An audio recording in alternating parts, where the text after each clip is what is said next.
Hi there. I was working on some questions people had on my Patreon site, and the questions had to do with big bore rifles and things like that, and double rifles. And actually dropped by at Patreon. It's kind of a interesting place. Anyhow, somehow the questions on Patreon made me realize I never talked about black powder rifles, and that's unusual. You wouldn't think that I actually shoot black powder, but I do. Black powder shooting is, I would say, probably far more patient pastime, and there's something even, I don't know what to say, maybe spiritual about it, because it's so slow compared to the efficiencies of center fire and rim fire smokeless cartridges. And I don't have a whole array of black powder rifles. I actually probably don't keep track of the market for black powder guns as well as I should, and all the night products and so forth. I don't know them, but what I can show you is what I have and what I have some experience with. And I'll start with the Ruger. I believe that they're discontinued. I don't think they were available for very long. I should spin this around. This is the Ruger 7750, and this rifle is so good from day one, with a slight modification involving the breech plug that I had done. Then I never really saw a need for another black powder so-called bolt action. You can see it's the same. I think they make this in 44 Magnum. In fact, I know they do because I own the 44 Magnum and 357, and they have a rotary magazine, but this one is just a black powder rifle. So that's opening the bolt. It's not really an action in the true sense of the word, because we're not locking anything. The bolt and the firing mechanism is just to impact the percussion cap, and I guess I should talk about that. So a little bit tricky to film, but this is where the breech plug goes, so that has to be threaded in. It's not a big deal, and once the breech plug is in place, then you're ready to initiate the loading procedure, which means you have to drop either Pyrodex or black powder, loose black powder, or some of these Jim Shockey pellets or bars. And there are different materials that can be used for combustion. And these are explosives, unlike smokeless powder, which is just a progressively burning powder. As you probably know, the movies invariably get it wrong. Modern centerfire rifle cartridge is not really explosive. The powder from inside, if you light it with a match, it just burns, it flares. But this, on the other hand, is an explosive. And of course, this is Pyrodex. It's a little cleaner burning. There's a lot of bore residue when you use a muzzle loader, and cleaning is a big part of owning these types of firearms, which, like I said, is kind of interesting and makes it a more thoughtful way of shooting and hunting for sure. And then this is even cleaner burning than the Pyrodex, but I generally use these Pyrodex pellets, and this is a 50 caliber, so you can see the action is quite simple. And once we have the breech plug in place, then we, from the muzzle, load a couple of these pellets or whatever is correct for your caliber and for the projectile you're using. Somehow I got hooked on these things, but I don't even know if they're available anymore. They're called power belts, and this one's in 54. Oh, I forgot. I have one other black powder rifle, and that's a Remington 754 caliber black powder. It's a lot, in concept, it's a lot like this Ruger, but I like the Ruger better. It's lighter, and I had some kind of a problem with the Remington. Anyway, I fixed it, or had it fixed, but I just can't remember what went wrong.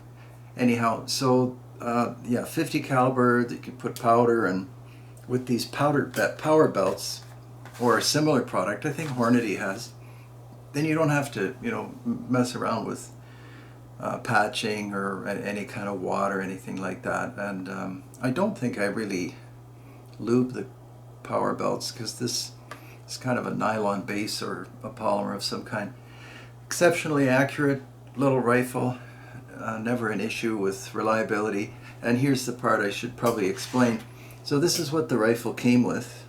So on this nipple you put a percussion cap, and of course, like I said, you thread that in here, so the action isn't locking anything. For those of you that don't know that already, the pressure is contained by these threads. So you're basically loading a pipe from the muzzle, and the pipe is closed at the bottom. And there's the percussion cap that ignites the black powder, which would be sitting in here, and then the pressure builds quite sharply. The pressure curve for black powder is sudden because it is an explosive. But these percussion caps became a nuisance, and I wish I could remember why. So I either had somebody make these for me, or I found them somehow. These take a shotgun primer, and I like that a lot better. I think these were jumping off, or something was going wrong. I was getting some gas leakage. But with the shotgun primer, I just thread this breech plug in, do the loading procedure, put a shotgun primer in here, close this, and fire, and essentially repeat. Then you take the primer, which is stuck in there, out with this priming tool, which is easy. I mean, there's a lot more to it than popping a 308 round into a chamber and pulling the trigger and then ejecting the 308 brass. But that's not the idea with this sport or type of hunting. And that's my go-to black powder rifle. And I didn't ever find a deficiency with 50 caliber. I think it's ideal. I noticed that the 54 caliber is 348 grain. I'm not sure what my power belts in 50 were. I must have used them up. Anyhow, that's one way to go, sort of a modern bolt action version of a muzzleloader. And there are so many variations now, and break open models, and Thompson Center has some fantastic ones. Like I said, I don't pretend to know those. And then if you decide to go the other way, and you'd like two shots, because I guess that's the biggest limitation of these, is that you only have that one shot. But if you're a single shot hunter like I am, you're used to having just one shot. Nevertheless, muzzleloaders can have problems that centerfire cartridge rifles don't have. So maybe on the grounds of initial reliability, like you're not necessarily guaranteed one shot if something gets wet or you didn't do something in the loading procedure properly. So I guess the solution to that is a double, and this is a Kodiak. This is a 50 caliber. I'll just go over this way. These are all unloaded, of course. It's a beautifully made side-by-side 50 caliber rifle, and this one was regulated at the factory. It's made in Italy, and you can tell that because it doesn't have a rear sight for each barrel. It has one rear sight, which means that it's either not regulated at all, I've owned those, or this one somebody did regulate, or by coincidence it emerged from the factory and shoots to more or less the same point of impact at 50 yards. So nice rifle. Some people like the hammers. I do. Some people don't like hammers. Personal thing. I think it goes together with the concept and design of a double. And in black powder, this thing's spectacular to shoot. A little bit heavier naturally. Now there are no threaded breech plugs. You pull out this wedge, and then that's the hammers and the action, if you want to call it that. And here are the barrels, and you can see they're permanently sealed. So you just place the percussion caps there. These are the retaining hooks. You probably saw me tip down to get this assembly off. Makes it easier to clean, because with black powder guns, as you probably know, it's really important to clean them, because the powders they use are corrosive, and they leave a lot of residue. That did surprise me when I first started shooting black powder. There's a lot of debris left in the barrel, and so it's important to clean them. And I just use water, and you'll see these contraptions in the types, some funnels or things like that, depending on what you buy. And I guess there may be a way to take this off eventually, but I don't know it, and I don't think so. It would be easier to clean if you could. That's why I like the more modern ones. You remove the breech plug, you can pour water right through, which is what this tube is for. This tube has the same threading as the breech plug. So you take the bolt out, thread this in, and then with a small funnel you can wash the barrel out. And if you're careful, you don't get water on anything except in the bore, which is what you want. And I usually use such hot water that the bore kind of self-dries, and then I run some patches through and some lubricant. But there are all kinds of cleaning procedures that people follow, and you'll know you're successful if you get no rust in the bore.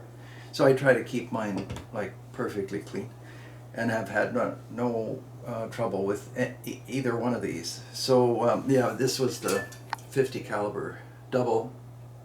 I don't know the rates of twist. People ask me those questions, and I would have to check the manufacturer's books, but this I actually didn't find much on the Kodiak 50. And these Ruger 77 50s, I don't know what happened. They were available and then they were gone. And I always liked this action that Ruger made for the 44 and 357, and maybe a couple of other cartridges. So not much more to tell you other than I'll show you this. You know, some people collect these, and I can understand why. This is a powder flask. So with the modern systems, you're always dealing with bricks or pellets. So here I just pick up one of these pellets and drop a couple down the barrel. And with Shockey's product, it's a kind of a brick. But if you had loose black powder, then you'd have to have a powder measure like this one.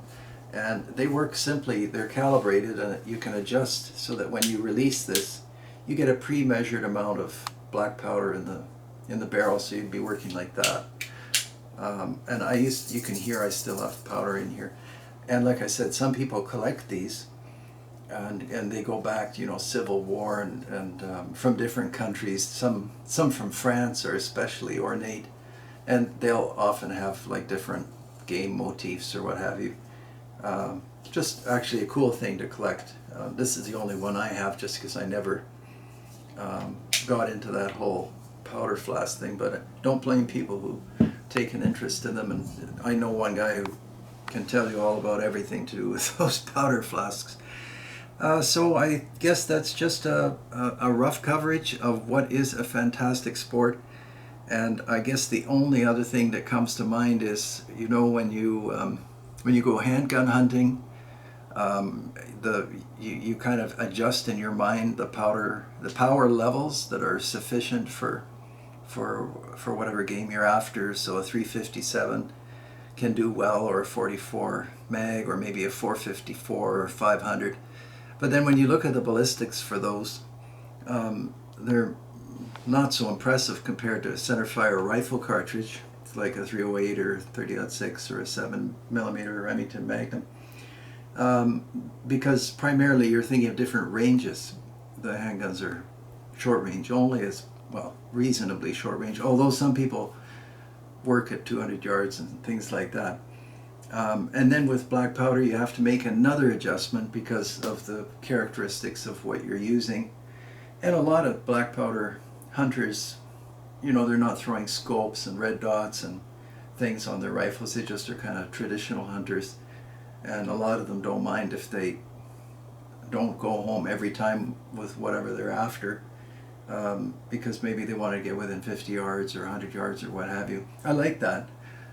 I like that spirit of hunting a lot. And this Ruger, if you can find them, it's to me it's a perfect balance of power. 50 calibers lots. The projectile's big. I guess other people would say you need a 54, and maybe they're right. But for me, 50's always worked, and I like that idea of being limited by the equipment I have, which is sort of in a way counterintuitive. But it's not an emergency, and it's not imperative that we go home always with whatever it is we were after. You know, a lot of times it's just nice being out there, and these are great to use and wonderful to practice with. And if you want to see somebody really dazzled, take a young person out with these black powder guns, because they have the big plume of smoke.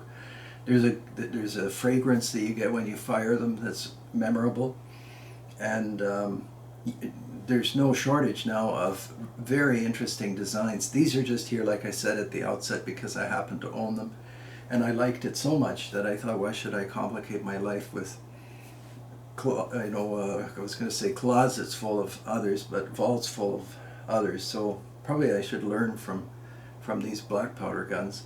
And that's about it for black powder. I hope I answered some or most of your questions, but if you wanted to ask something else, that's great. And like I said, I hope you can join me on Patreon. We covered Hagen rifles and a few other really interesting things. I'll be making a video on African cartridges, and some of the people on Patreon are well into firearms, and the result is questions which lead me to make hopefully more interesting videos. And when you finish watching, please subscribe here so that the channel is solid and growing, which is also important. And that is it. So you have a good day out there, or a good evening, as the case may be. Take care.